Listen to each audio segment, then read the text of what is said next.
And so I do a bit of this, a bit of that, but one of my hustles is working as an Uber Eats driver when I have spare time from my other jobs or from going to the gym. I always gotta be on that graft, you know what I'm saying, brosif? No, anyways, this one day I get an order that comes up on the app, a McDonald's delivery, and I accept it because I'm nearby. I don't recognize the address, which is odd because I know this town pretty well, but whatever. I took the order, waited longer than usual for the teenage workers to get their thumbs out of their butts and prepare the food, and then off I headed to my delivery location. It turns out it was right at the edge of the perimeter that we're allowed to deliver within, so basically the food was going to be cold as crap when it got there, and still, not my problem, I thought. They ordered it knowing the expected delivery time, and that's what microwaves are for. Now, I only say this because the further I got from the McDonald's, the more run-down and grody the neighborhoods got.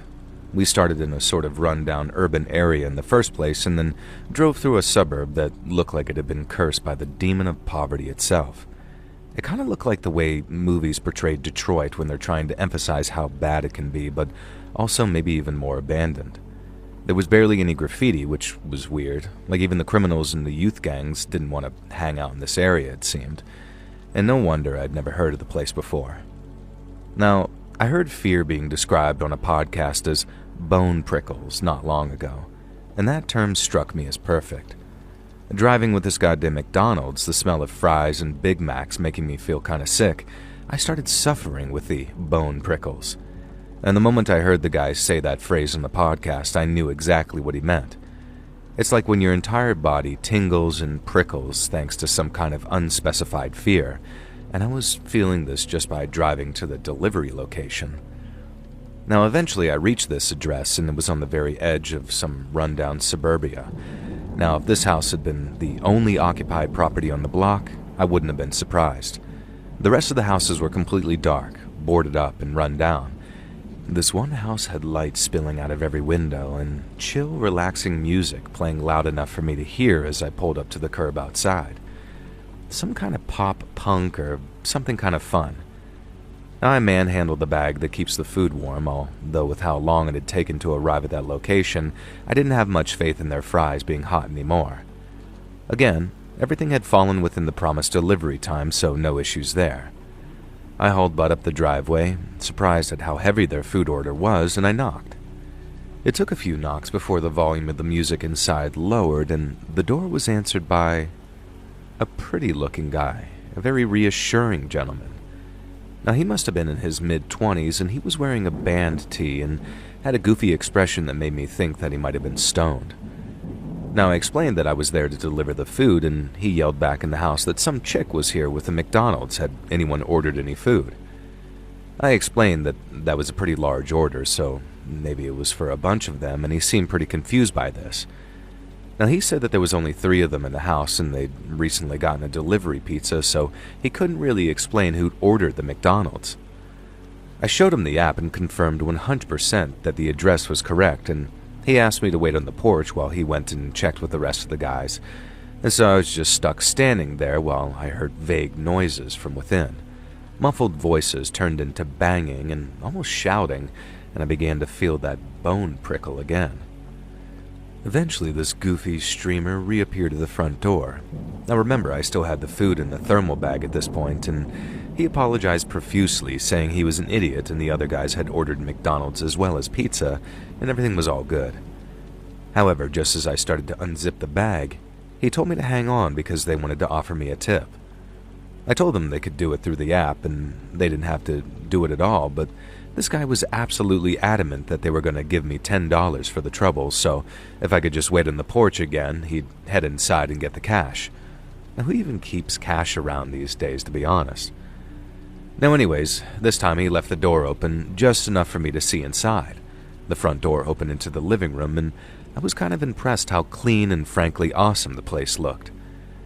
They had framed posters on the wall, a couple of pinball tables in the corner, and an expensive-looking flat-screen TV. Now, this didn't seem to be the room that they were hanging out in either, and I sort of nosily peered around to see where my new delivery friend had gone to find my tip. Now, I saw him milling about back and forth past the door to what seemed to be a kitchen, and then calling out down a set of stairs to what looked like a basement. I wondered if they had an even more impressive home theater system down there or something, and I wondered if it was just one of those cases where someone with money buys a house that looks run down from the outside in an abandoned neighborhood area and then just uses the crappy exterior to actually mask a really awesome dwelling. Now still, it was none of my business. Now eventually my new friend came back with $10.69 and I just politely laughed at the obvious joke. Now I finally fished out the huge bags of McDonald's out of the insulated bag and I could tell already that by now they were cold. And I figured I just wouldn't make mention of it. This guy had kept me on the porch long enough at this point. Now, after thanks and some goodbyes, I headed back to my car, got in, and then checked for more jobs. There was another one at the same McDonald's, so I figured why not. It had just come through, so by the time I reached the restaurant, the order should be ready. So I started to drive off. I have one of those reversing cameras in my car, and I admit I rely on it a little bit too much, so my rearview mirror isn't perfectly aligned like it should be. Instead, it lets me view the back seat, something I'd adjusted for it recently when I was taking my niece and nephew out for, ironically, McDonald's. And as such, glancing into the rearview mirror allowed me to notice that there was someone lying on the floor in the back seat. Now, I could tell he was a guy in his mid-20s, and I also could tell that he was holding some kind of weird knife, and I don't know how to describe it. It was clearly some type of kitchen implement, but I'd never seen a knife like that before. And I suddenly realized that the delivery customers had kept me at the door for so long without turning back to my own vehicle that it could have allowed one of them to actually slip inside. Now, I didn't expect to be more than a minute or two, so I didn't lock the car behind me, and now I was regretting that immensely. What the hell did this guy have planned for me? He was just laying there, staring off blankly like he was waiting for something, clutching that kitchen blade. Now, obviously, whatever he had planned was nothing good, and the first thing I did was I decided to do a stop looking in the rearview mirror, and I didn't want him to see that I'd seen him. Now, obviously, this was all happening within a split second. My heart was absolutely pounding, and I was certain that this was how I would die, with my throat slit as I was heading to an Uber Eats delivery. Now, up ahead, I saw the lights of a gas station. I kept my speed normal and I didn't allow myself to react at all, and then moments before I reached the turning into the gas station, I shot forward, screeched into the parking lot, leapt out of my car, and then ran into that gas station. Now, I must have sounded like some crazy woman, yelling how a delivery customer stoner McDonald's order guy was hiding in my backseat and had a weird knife, and I didn't know what he had planned, and blah, blah, blah. I was just trying to explain the events and my theory and how I thought the delivery customer had distracted me, and I was almost telling all of this at once. Now, the clerk, an older man, looked at me like I was on meth, understandably so, and then started to ask me to explain everything again. However, he kind of froze and his mouth was now hanging open, and I followed his gaze. An absolutely ridiculously tall man was kind of unfolding himself from my back seat, and we watched as he fled into the darkness of the night. Now, bear in mind, this was on the edge of the suburbs, so he fled into some kind of forested area. And from the expression on his face, I couldn't even claim to this day that he meant me harm. It almost looked like he was petrified too. Of course, that didn't stop me calling the cops. They got to the gas station really fast and searched the nearby area. They did, in fact, find a knife nearby. Apparently, it was some kind of fish knife for sushi, but it had nothing on it. When they paid to visit the delivery customers, they were just as baffled as I was. Everyone was accounted for, which they could prove, and nobody who lived there matched the description that I gave of the guy who'd crept into my back seat. Now, I never did find out who he was or what his motives were. I didn't quit my delivery job or anything silly like that. I just took to actually locking the car door whenever I stepped out to make a delivery, regardless of how brief I thought it would be. And I always check the back seat no matter what.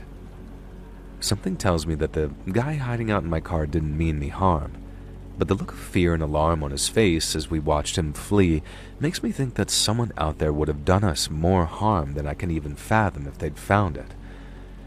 It's one of those creepy mysteries that I'm grateful didn't turn into an unsolved murder and has finally given me something to write into you about.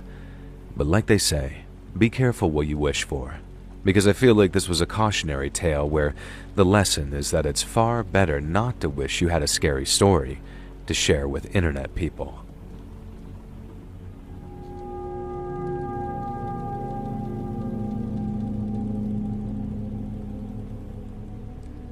So I'm from England, and I won't say where so as not to dox myself or lose my job, but I'm a postwoman, or a postie as we say here, and I love my job. I work a rural route, and I've been on the same route for years, thanks to some pleading and a friendship with the head postmaster. Normally posties get shifted around all the time, and so I kind of know everyone on my little route, at least everyone who makes themselves known to me anyway. There was Stu, a mature student who would always be waiting at the door whenever the mail came and shared his latest work on marine biology with me. I hadn't started out as being remotely interested in marine biology, but Stu had mentioned a few things in passing and I'd been hooked, pun intended. Now there was old Mrs. Rader, who always seemed to have some insane medical ailment which she'd relay to me with the greatest of glee, and I became convinced that she was a medical miracle. And then there was the Four Bottoms, an extremely flamboyant glam rock band by night and a middle-aged polycule who enjoyed cardigans and gardening by day. And then there was Joe and Joanne, two twins with rich parents who often got Amazon parcels in the mail, and I've never seen two kids who were more spoiled but more grateful for everything they'd got. Now the one guy I never got to know was Farmer McKay, the allegedly grouchy postman-hating farmer who lived in the small holding on the outskirts of town. Now, to call it a farm would be extremely generous, but it did have a few goats, a couple of sheep, a pig, and some chickens, and it was also filthy, even by farm standards, and as far as I know, he made an entire living selling eggs and milk to locals. Now, I gotta admit, I prefer Sainsbury's. Now, one day, for the first time in about 6 years of doing this route, I was shocked to find that I had a collection for McKay's farm. Not everyone knows this, but you can book Royal Mail to collect parcels, often for free, instead of having to take them to a post office. McKay had booked a free collection with instructions absolutely not to knock and disturb him, but instead find the package in an outhouse which he kindly uploaded a picture of so there was no mistaking it.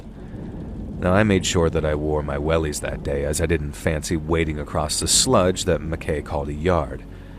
It turns out I made the right call because the mud leading to the safe place outhouse was almost up to my ankles. When I opened the outhouse, I was met with a smell that almost made me gag. I didn't even want to look at what else he kept in there, but thankfully the Royal Mailbox was visible right at the front, so I grabbed it and headed back to my van. Now, halfway back to my vehicle, I noticed that the parcel was leaking. Real disgusting, foul-smelling liquid dripping out of the bottom of the box. Well, there's absolutely no way that I can take this as a collection for a million reasons. And now, I also couldn't just abandon it, which meant that I had to break his cardinal rule and go knock on his door and tell him that, unfortunately, I couldn't accept his collection. Halfway between my van and the front door of the farm, the package I'm carrying sort of collapses inward. The bottom falls out and the contents spill all over my bottom half. Now let me tell you, I've smelled some bad smells in my time. Before I became a postwoman, I was a nursing assistant in my late teens and early 20s, and there was this one old lady that I treated who I would swear had Death himself living in her nether regions. This made that smell like flowers and cinnamon. It was a pile of rotting, liquefying organs, and now it was covering as much of my legs and torso as it managed to besmirch. I dropped the destroyed parcel and threw up there and then, which really didn't help matters. And now I was kind of mad at Farmer McKay. There are extremely strict rules about what you can and can't mail in the UK, and rotting, liquefied offal is definitely a forbidden item. I didn't even need to check the handbook to know about that.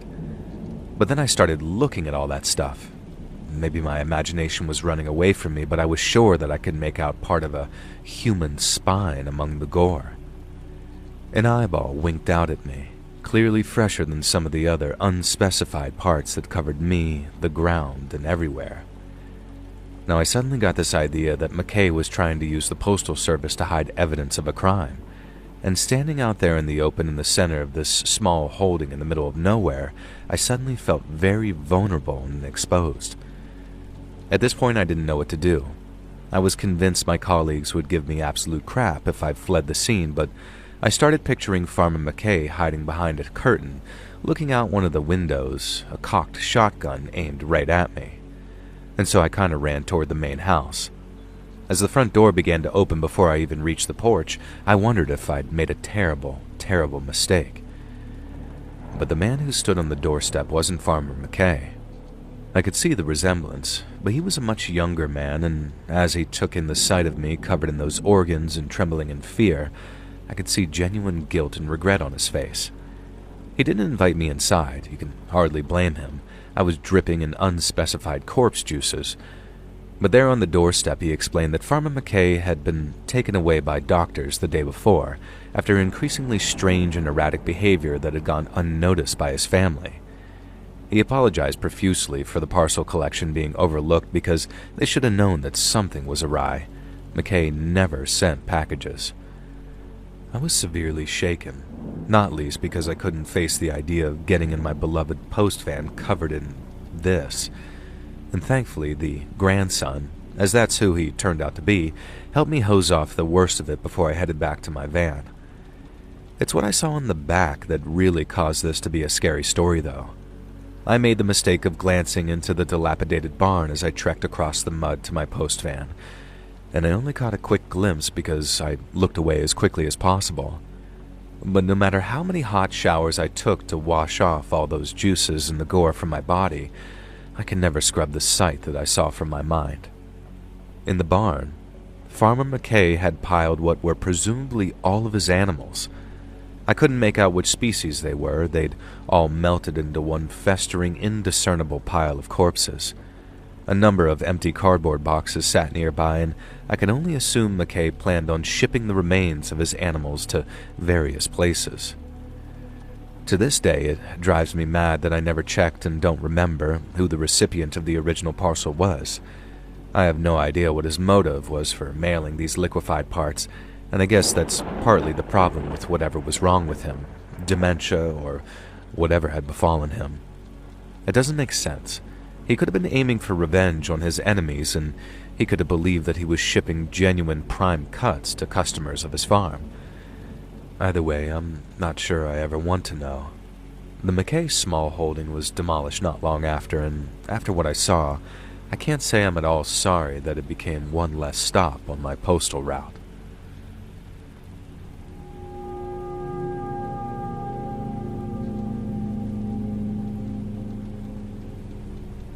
So I'm not much of a storyteller, so I'll try my best here, but I've always wanted to try my hand at putting this story down on paper. In the early 90s, I was a bicycle courier for a local mom-and-pop pizza joint here in New York City.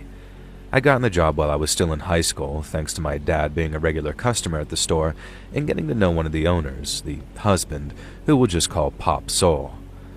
Pop and Mama Soul ran the pizza joint and had been running it for as long as I can remember. It had been my favorite pizza place ever since I was a little kid, and I'd even had a couple of birthday parties there, even though I was only really designed for a handful of dine-in customers. And then beyond that, it became a staple that every birthday, same for my sister, we'd get copious amounts of Soul pizza pies. That's not to mention the pizzas we'd get just because, good God, once you tried Soul's pizza, nowhere in NYC compared. And my brother, who'd left home by the time I was 6 or 7, never seemed to eat at that pizza place. And when I asked him one time, he just said that he wasn't a fan of a lot of things about them, quote-unquote. So one day, my dad calls me aside and says, "Son, I got you your dream job." Now at the time, I wanted to be a military sniper, an F-18 pilot, or a pro street racer or something like that, but I was pretty sure that Dad hadn't hooked me up with something like that. But when he told me that I was going to be a bicycle delivery boy for Soul Pizza, I was almost as psyched, especially because this meant that I got one free pizza a week and a 10% discount off orders like all the time. And I got to ride my bike all over the city, something I loved doing anyway, while getting some cash in my pocket to see me through the last year of high school. What could be better, I thought. And things went absolutely smoothly with Soul Pizza for the first month or so. According to Pop Soul, I was, quote, the best goddamn bike boy they'd ever had, and hiring me was the best decision he'd ever made since marrying Mama Soul. And considering he had kids and had no doubts made other major decisions since then, I wasn't sure I believed all this praise, but I wasn't going to argue if Pop wanted to keep me sweet. Now, the free pizza was a kicker, too. The first couple of weeks, I was too shy to ask for anything but a margarita, but then one day, Pop says, "Come on, son. I know you like your pies heavy with toppings. Go nuts. Ask for whatever you want." And so I did. I tried out so many combinations, so many wild pizza mixtures that, by God, I wish I could remember some of them, because I swear if I could start my own pizza chain with pre-made pizzas using toppings that nobody ever thought of before but are absolutely heaven-sent. Now, unfortunately, the events that happened a few months into my time at Soul's Pizza kind of made me forget everything that had gone down, other than the incident. Now, I still remember the fateful order that kicked everything off, though. It was a double pepperoni with extra cheese, side order of garlic bread too, and the delivery address was downtown, somewhere I wasn't familiar with, but I checked the location on a map. Yeah, no MapQuest or GPS or whatever was back then, and I figured that I could get there pretty easily, so I loaded up the pizza, leaped on my bike, and headed toward what I thought was the optimal route to my location. It turns out the location was a series of warehouses, and I should have realized something was wrong then and there, although it wasn't entirely unheard of that we delivered to places of work or other odd locations. I stopped the bike, trying to work out exactly where Warehouse 13 was in this maze of identical metal sheds, when suddenly a van comes screeching out of nowhere and pulls to a stop inches from my bike. Now, I'm just kind of left confused at this point. So much so that I don't react when the 4 masked men come bursting out of the back of the van and just full body snatch me off of my bike, each of them grabbing a limb to stop me from thrashing and then throw me into the back of the van. Now, stupidly, I remember that the first thing I yelled was that, "Hey, there was a pizza on that bike," and it was going to get cold and had to be delivered before the 35-minute delivery promise was up. Now, one of the 3 masked men who'd climbed back into the rear of the van with me seemed to find this crazy hilarious and couldn't stop laughing. And I guess the 4th man had gotten into the front passenger seat because another of the guys' open palms slapped the dividing wall, indicating to the driver that we should head off. Now, I winced as I heard the sound and felt the crunch of my bike being run over as the van drove forward. And the next thing I know, I felt a little prick on the side of my neck. One of the guys had shot me up with something, and it only took a minute or two before I was fully out. Now, after being completely blacked out, the next thing I knew, I woke up in what appeared to be a basement. It wasn't some dirty basement, though. It appeared to be at least carpeted and somewhat high quality, which for some reason I found reassuring in the moment. A couple of the men were there too, and at no point did they remove their masks, which I knew from watching way too many action and spy movies might actually be a good sign. Now, they barely spoke to me, but told me that I'd be fine as long as I just shut up and stayed put and did anything I was told. I spent the next 3 days in that basement, and I'd be lying if I said that it wasn't hell. Although the constant fear that they could turn on me and kill me at any moment, it was just kind of a buzzkill. Now, I was given 1 meal a day and a glass of water whenever I asked for one, and I was also escorted to the bathroom in an adjoining room whenever I asked to go. Now, it was the 1 meal a day that had me curious, though. It was pizza. Every meal was pizza. And not just pizza, but pizza from another rival mom-and-pop pizza restaurant a few blocks over from the joint I worked at. Now, naturally, I assumed that this was some pizza parlor gang turf war, and I couldn't have been more wrong, though. Being fed pizza from the rival joint was just the kidnapper's idea of a joke, I guess. And so after 3 days of being vaguely threatened with death but treated bizarrely well, I was shot up again with whatever knocked me out the last time. And the next thing I know, I'm lying on the sidewalk outside of Soul Pizza. My old place of employment was now boarded up, with crime scene tape covering a number of the boards. Eventually, after pulling myself together and heading into a pharmacy to grab some Tylenol, bizarrely, the kidnappers had dropped me off with $20 in my shirt pocket, despite the fact that I was carrying no cash when they grabbed me, and I made my way to the local police station. And then I told them everything, how I'd been grabbed, how I'd been strangely well treated, and how Soul Pizza was now closed down. Now, the desk sergeant was really weird and strange when he responded. Like, I really had to encourage him to take the details of my story down. And eventually he did so, going through the motions, but then he gave me this sort of knowing look and told me that I should count myself lucky, because the people I worked for, the lovely elderly couple who had been a pizza joint staple since I was a kid, were not good people at all. He then explained that there had been a police raid while I was kidnapped, and wasn't that weird and lucky that I hadn't been caught in the crossfire and ended up safe. And then he asked me to pass his regards to my much older brother, who himself was a cop working vice at another department. Now, it was all incredibly baffling and strange, at least until I spent some time thinking about it. You see, I'm pretty sure that the guys who kidnapped me were the cops, doing a favor for my brother, and I think he'd want to ensure that I wasn't wrapped up in all of that. And so instead of doing what any sensible brother would do by taking me aside and explaining things, he had his cop friends kidnap me and scare me half to death as a way of ensuring that I didn't accidentally get shot and killed. And that's the best case scenario I can come up with anyway. Everything else results in me coming even closer to almost dying, and that's all too hard to comprehend. My brother has sadly passed away now, so I can't ask him, but I'd like to think that he was my guardian angel that day. Otherwise, it was mere luck and the grace of God that prevented me from losing my entire life over becoming a pizza delivery boy from my favorite childhood restaurant.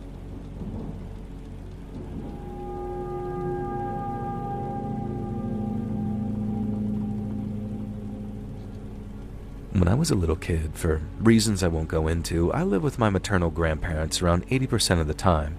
Time spent with Mom and her various boyfriends was not so good, but on the other hand, Grandma doted over me. Grandpa was stoic, a regimental man who showed me nothing but respect, but we weren't close in the same way Grandma and I were. From an early age, I'd learned that being coddled was a bad thing, so I made sure to try my best and live up to Grandpa's belief that I should be a real man, trademark. And then when he wasn't looking, which was most of the time, I'd happily let Grandma baby me and treat me like her special little boy. Cookies, treats, $1 slipped in my pocket here and there, and the kind of freedom and pleasant treatment that I most certainly did not get at home on the rare occasions when Mom was ruled suitable to look after me, and also decided to make the effort to demand that her mother send me back to her. Now, thankfully, by the time I reached around 12 years old, I'm pretty sure Mom had either completely given up caring or forgotten that I existed altogether. The last time I saw her involved a screaming fight and my grandparents silently marching me away from the house. I haven't seen or spoken to my mother since in 10 years, and I'd be lying if I said I regret it. Everything with Grandma and Grandpa was like a dream compared to my upbringing. Like I said, as an ex-army guy, Grandpa could be a bit regimental, but I never actually got to see him act out any of his warnings. I think he just felt like he should make vague rumblings about being a strict father figure. Honestly, the idea of disappointing Grandpa and not growing up into a good, clean, classic man was enough to keep me on the straight and narrow by itself, but maybe that's just who I was, a very regular, normal guy. Now, one of my favorite activities with Grandma was the Christmas card run.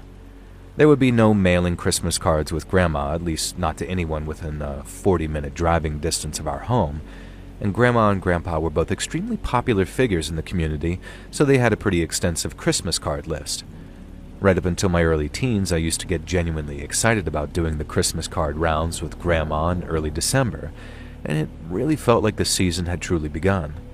Now, I loved it, right up until the time I stopped loving it anymore because we both almost died, purely for delivering Christmas cards. It was a crisp, cold morning, the kind that you don't mind being cold because it feels like Christmas is in the air. We were headed to the third delivery of the day. This year, we had so many cards to hand-deliver that we set aside that Thursday and Friday. The recipients were an elderly couple, older than Grandma and Grandpa, who they went to bingo with and occasionally got together with, along with a few other couples from that social circle. I forget their names now, bizarrely, but we'll just call them the James couple. Now, Mr. James was one of those quiet, balding, bespectacled guys who Grandpa had told me, almost disapprovingly, was into model trains and bird watching. He'd never served in the army due to a bum knee. Again, something Grandpa told me, although this time he almost said it with regret for the man, like the fella had missed out in life by not having dodged bullets in Nam like Grandpa had. Now, Mrs. James was known as something of a firecracker, and more than once she'd accused newcomers of cheating at bingo and woebetied anyone who promised her bottles of baked goods for various sales and raffles and then didn't end up delivering. And the plan was just to walk up to the front door, slide the card through the mail slot, and then leave. Sometimes we'd knock and spend 5 minutes with Grandma shooting the breeze. But the Jameses weren't really small talk material, just friendly enough to be on the Christmas list. We had just reached the front door when an ear-splitting crash rocked my world and the door splintered outwards. I dove left, Grandma dived right, and it's a miracle neither of us were hit. We were both disoriented from the sound of the shot, which left us with a kind of disorienting tinnitus, and over the din we could hear Mrs. James yelling, seemingly at Mr. James about the hussy he'd been seeing. More shotgun blasts could be heard from inside the house, and Mr. James was arguing in an almost infuriatingly calm voice that Mrs. James needed to be reasonable about this and understand that men have needs and that she meant nothing to him. Now to this day I have no idea why Grandma didn't just force us to hightail it back to the car, but she always was a bit of a gossiper. Instead, she encouraged me to crouch down, hidden behind a brick wall, and we listened as the James couple argued with each other, punctuated by shotgun blasts that didn't seem to come close to hitting their targets, but were shooting splinters out of the wooden walls, blowing out windows and all sorts of stuff.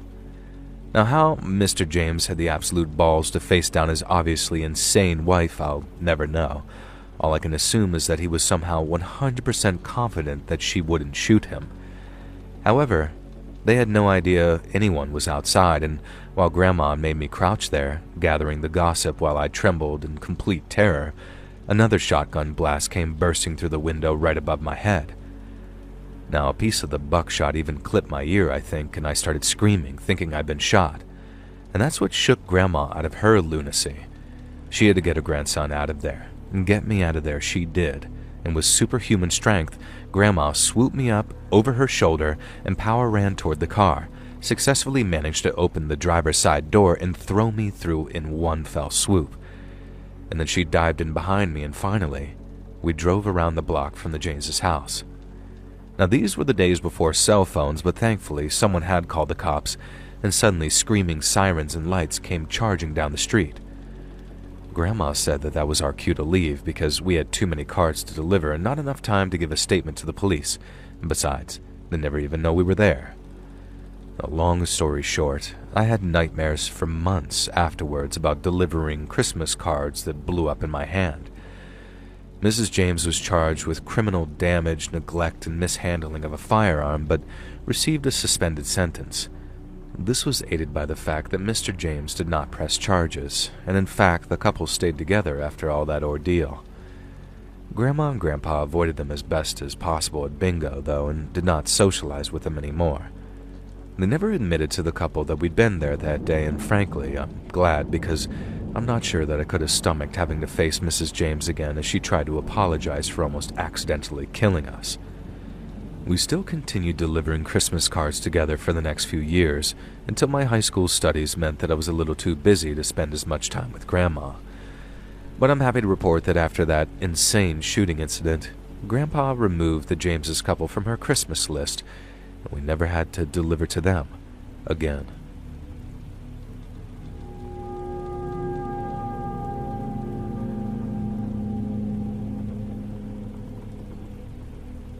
No, I'm just going to admit this up front. I was an absolute a-hole in college.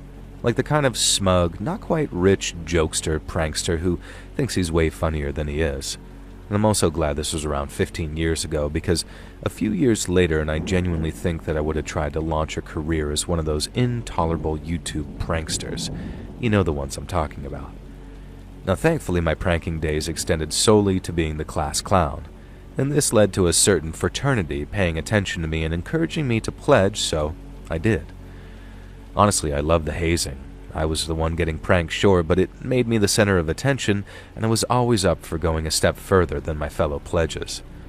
Now looking back, I probably came across like the most cringe tryhard imaginable, and the frat bros scouting me out must have thought that they'd lucked out with a clueless gooner like me. Now, I still wonder to this day whether if things had turned out differently, I would have been rejected from the fraternity anyway, and I kind of think that maybe I would have as the ultimate prank. And so when I was doing my initiation, it was back when Amazon had just gotten really big, and with their meteoric rise, we'd also seen a decline in the quality of delivery drivers. It was that weird period between Amazon drivers treating your packages like a Goomba from Mario, and Ring doorbells only existing for the rich and famous. And so regularly, Amazon packages were just free for the taking, dumped into people's yards or left on their front doorsteps ready for some complete idiot like me to come along and swipe them, and then inevitably trash the contents unless it was something really good, which it never was. Now, I must have stolen upwards of 15 packages from poor, stupid Amazon customers. Now, one time I got a box of lingerie, and another time there was this wiener pump, and those are literally the only two remotely interesting things I stole. Mostly I just took people's vitamins, a dog bowl, a little plush toy, and some exercise equipment and other assorted stuff.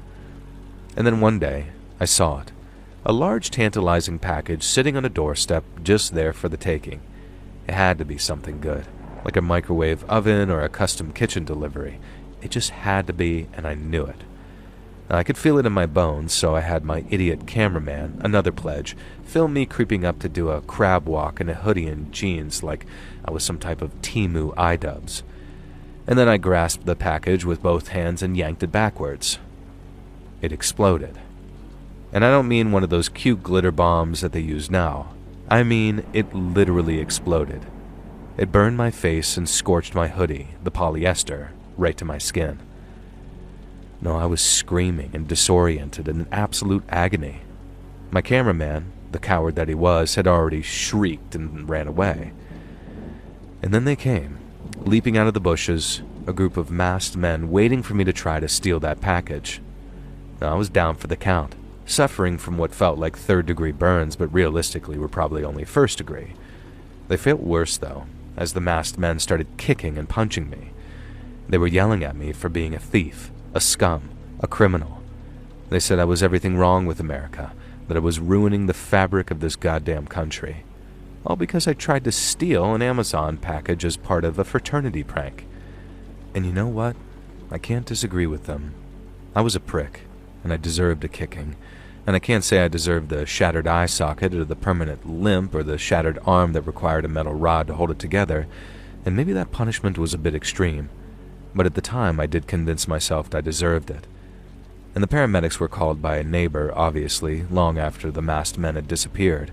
But I told them I was jumped by a gang of young people from a rival college, and no, I had no idea who they were, and I preferred that they didn't pursue the crime if possible. And the cops honestly seemed all too happy to oblige. Less work, less paperwork, I guess. And I really did convince myself that I had it coming, and maybe I was right. Maybe I did. But here's the really weird part, though. I went back to that house months later, and I wasn't sure if I'd approach or not, but I decided to just watch from my car for a while. Maybe it had new owners. Maybe this wasn't who I tried to steal the package from. But the people living in the house now were a young family with 2 young kids. None of them seemed like the type to be involved in a violent assault. And so to this day, I don't know if I was targeted by someone related to the household or a group of violent vigilantes who were going after people like me. Now, the latter idea is kind of terrifying because it kind of makes me wonder, what if they decided that I haven't changed my ways enough and come after me again? Now, I've tried my best. I've tried to be a clean living boy, and one thing's for sure.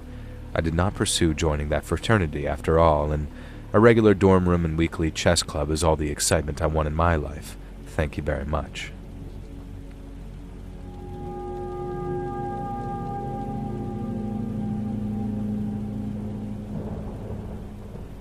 I'm a long-haul trucker, proud partner in my 18-wheeler Lucy, and I have been for approximately 18 years. This story I've got to share is from my first few years on the job when I was still a little youngling, excited by everything and not yet world-weary, as they say. I love the CB radio for one, and I'd always have a chat with fellow drivers if anyone was acting particularly talky on a given night. These days, I barely bother to answer it unless I'm really bored because, frankly, most other people are boring as dog crap and I have no interest in what they have to say. Now back then, though, there was this other trucker who'd often be yammering away on the CB, mostly to himself. He went by the name of Boxcar Willie, I guess probably after that singer. Now we didn't use real names, we just had call signs. Mine was effing Ironhide, like the Transformer, but also because I thought that I was a clever bastard calling myself Ironhide when I spent 80% of my working hours sitting on my butt driving that truck. Boxcar Willie isn't hugely important to the story, but he is important, so just bear with me. Now, when this all began, me and Boxcar Willie were chatting away about some of the dumbest crap imaginable. Aliens, Bigfoot, chupacabras, all that kind of stuff. And to this day, I don't know if he was screwing with me, but Willie claimed that not only did he believe in all of this stuff, he had evidence of it in the remote trailer he lived in when he wasn't off trucking. Occasionally another trucker would chime in to let me know that Boxcar Willie was full of dog doo and he was just winding me up. But Willie played it dead straight. He swore blind that he'd come face to face with Bigfoot one time when he'd had to stop for that hairy fella in the middle of the dark mountain road. But Christ, who knows? The point is, all this talk about Bigfoot and cryptids for some reason made me hungry as hell, so when the next rest stop sign lit up, I decided that I was just going to pull in and get myself the biggest hot dog man has ever seen, or at least the biggest one that the gas station sold. So that's exactly what I did. The dogs had clearly been cooking on that spinning grill for way longer than is healthy, and they looked about as appetizing as a shrunken head, but I didn't care. I got 2 of them. Piled them ass-high with onions, mustard, and ketchup, and then threw in one of those crushed ice slushies, a huge one, and fumbled my way back to my truck. I pulled out of that rest stop and proudly told Boxcar Willie and whoever else was listening that I just landed the best pair of dogs this side of the Midwest. I may have been exaggerating on that title a little, and weren't they just jealous? Now, of course, Willie had a story about this one time that he found a roadside hot dog seller who only appeared once every 10 years or some nonsense. He was entertaining, if nothing else. Biggest liar you ever met who wasn't a politician. Now anyway, my route is pretty straight and clear for the next 100 miles, so I'm feeling pretty safe about munching down on one of my overcooked dogs, wrapped in a bun that was even more disappointingly stale than I'd hoped for. And that's when I heard it. A noise from behind me from inside the trailer. Of course I made the mistake of telling Boxcar Willie, who began to psych me up with tales of cryptids and ghouls who preyed on truckers. Now naturally this was a load of horse manure, but I was unsettled by the sound, if only because I was driving an extremely straight bit of road and I didn't like the idea that some cargo actually came loose. Now after a while the sound stopped and I figured whatever it was had kind of sorted itself out. Now I forget what I was carrying at the time, but it was kind of a heavy electrical goods situation that couldn't really easily get damaged, so I paid it no mind and carried on driving. And then I heard some more noise from behind me. I listened real hard, but by now I'm convinced that there are footsteps in the back of the trailer. I mentioned this to Willie, who of course has a story of something similar, only this one gets under my skin and actually spooks me. Can't even remember the crap that he shared at the time. Now on top of that, I'd finished my hot dog, drank way too much of my slushie, and I needed to piss. And there was no rest stop for miles, so I pulled onto the shoulder, scanned the darkness for any vehicles. There clearly were none coming for quite a few solid minutes, and got out. I took a piss first. I didn't want to pee myself in fear at whatever might be in that trailer. And then I examined the trailer itself. It was fully locked and sealed in a completely satisfactory manner, really. And the idea that someone had gotten in while I was getting my gross hot dogs was really unlikely. And yet, I pulled open the back doors of the trailer, about to yell gotcha, almost as a joke to myself, and as soon as I started to pull open those doors, they came flying towards me, and I had to leap backwards to avoid getting smacked. An absolutely deranged, elderly woman came leaping out. She was wearing torn-up jeans and an absolutely filthy bra. Nothing else. In her hand, she was gripping my X-Acto knife that I kept in the trailer in case I needed to slice through any of the plastic ties that kept boxes in place. And this woman, I swear to God, hissed at me and lunged at me, and with a strength way unexpected for a woman of seemingly her age. She shoved me onto my ass so hard that I had a bruised tailbone for a week, and then she swiped at me with that X-Acto knife, more of a warning than anything else, and disappeared around the side of the cab. Now, I'm not one to get knocked on my butt by anyone, let alone a methed-out granny, so I scrambled to my feet and headed to that cab. Instead of being long gone, the old woman was sitting in the driver's seat, munching away on my second hot dog, and a look of pure bliss is on her face. I slammed the driver's side door shut, locked it with the fob from outside, and then called the cops. Thankfully, I did actually have service, and it took them over an hour to show up, during which time I watched as the meth-head grandma ate my hot dog, finished my slushie, and then just fell asleep behind the wheel of my 18-wheeler. And when the cops finally got there, they picked her up. They couldn't get any straight answer out of her about how she'd gotten into my trailer, and she apparently couldn't even speak English at all. I checked the cargo, and she'd done no damage to anything back there, so when the cops asked if I wanted to press any charges for assault, I just decided against that, so long as they made sure that she got the help that she clearly needed. Plus, I had a deadline to make, and I was already a whole bunch behind schedule. As I finished my delivery, I shared that story with the CB radio, and you can best believe that Boxcar Willie had some kind of bat crap story about a ghostly woman who matched her description. But this time, it was the first time I could see through the fact he was clearly making it up on the fly. His silly ghost stories were nothing compared to the real fear of facing down an unhinged woman being with a sharp weapon, never knowing how they'll react. I hope the old lady got the support she needed. I try not to think about how she got into my trailer. I'm pretty sure she must have snuck in when I originally loaded the cargo, which meant that she'd been back there for a good 6 hours before I caught her. Now, I'm just glad things played out the way they did, and some poor worker boy at the end station didn't end up taking a blade to the throat. Now, people are strange, scary, and weird, and that's why these days I keep to myself, and instead of spending all my time answering the CB, I learned to appreciate the solitude that being a trucker allows.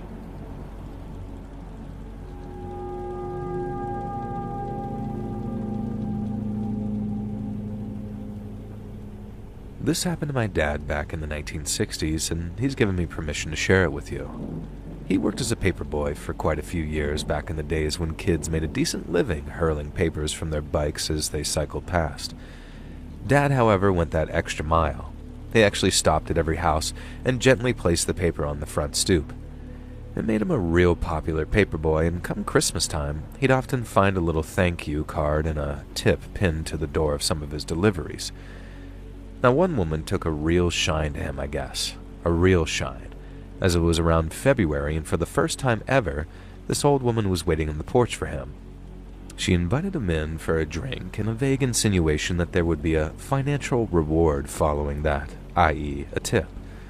And so Dad, the naive little kid he was, followed the old woman into her house and drank a drink with her. Now, the next thing he knows, he's suddenly waking up tied to a dining room chair, and the old woman is cavorting in front of him, naked as the day she was born, rambling about how she'd been craving a man's touch.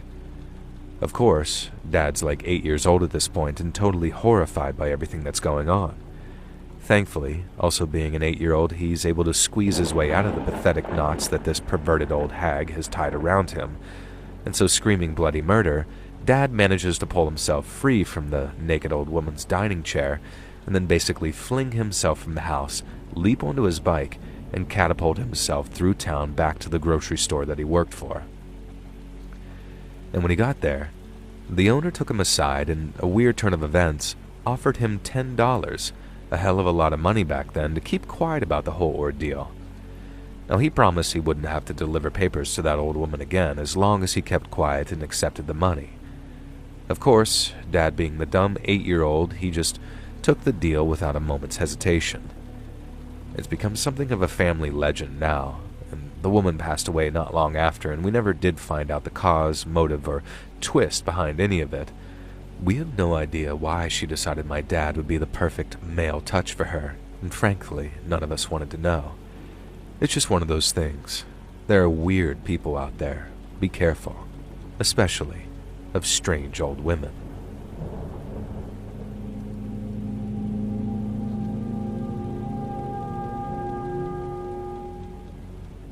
So something absolutely insane happened to me the other day, and I don't know who else to tell other than the cops, obviously, which I haven't done, and I hope you'll understand why. It was like 10 p.m. and I was just hanging out at home alone. My girlfriend was studying, so she wasn't over that night, and I heard a crash from outside and just kind of dismissed it as being the usual neighborhood crap. And then there was a knock at the door. I was a bit unsettled, obviously. I don't live in the safest neighborhood in the world, and so I looked through the peephole, and there's a pizza delivery guy standing there wearing what is clearly the uniform of a very famous pizza delivery brand. I can see over his shoulder that he has a branded delivery van as well, so okay, cool, seems pretty safe. But I didn't order pizza. Maybe my girlfriend did as a sort of treat, so I opened the door to the guy and began to explain to him that I didn't order that myself. Was there maybe some kind of note? Was it definitely the right address, etc.? Now the guy just looks at me, removes the hot pizza from his bag, and then hurls the entire pie straight in my face. Now, it would have been comical if not for the fact it was searing hot. There was melted lava cheese running down my face, and I was suddenly freaking out in fight or flight mode due to the unexpected sudden assault. And I tried to mumble what the F through the pizza that's now dripping off my face and reach up to try and wipe the hot cheese out of my eyes. And that's when the delivery driver aims a swift, hefty kick straight between my legs, kicking me square in the nuts. Now, naturally, I doubled over in absolute agony, which at least had the bonus effect of causing any remnant pizza to droop off my face. And I'm just there gasping for air, gripping the side of the door, suddenly convinced that this lunatic driver is some kind of pizza-based serial killer is going to plunge a knife deep into my chest. Now, I tried to mumble and ask what the hell was going on, and then I distinctly and clearly hear this pizza guy, who I swear to God sounds like that acne-ridden teen from The Simpsons, go, "This is for my mother, you scum-suck psycho." I'm just absolutely floored. I have no idea who this guy is, or who his mother is, or what I've done to her. Possibilities start running through my head, but I barely have time to consider them when he sort of croaks and squeaks and then says, Oh, I'm so sorry. I've come to this wrong address. I'm so sorry."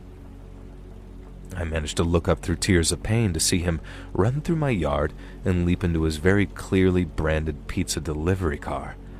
And then he drives away at full speed. And that's when I realized that the crash I heard from earlier was this delivery psycho driving over my mailbox. And so I went inside and cleaned myself up and thankfully realized that I haven't suffered any serious damage from the scalding pizza to my face. And so naturally the first thing I do is call up my local pizza place that had that name and ask them if they had a delivery driver in the area. Apparently they'd been expecting my call because the girl in the other end of the line, who sounds like a pretty young person herself, suddenly starts begging me not to call the cops and apologizing over and over, saying that if I knew the full story, I'd understand. Now I asked the girl to tell me the full story and she just said she can't. But if I promise not to call the cops, my next 3 pizzas will be free, and then I can order another free pizza every 6 months. And I genuinely weighed the option. I mean, it would be insane to take them up on that offer, right? But I'm a broke college student at the time. No harm was done. I have a funny story to tell friends, and I'm getting multiple free pizzas out of this deal. Plus, if someone has screwed with my mom in the way that was serious enough to cause this guy to act like this, I guess I can probably sympathize. And so I didn't call the cops, and I took them up on the offer of the free pizzas. The first one arrived tonight. Do you think I did the right thing? I guess I'm just kind of easily bought.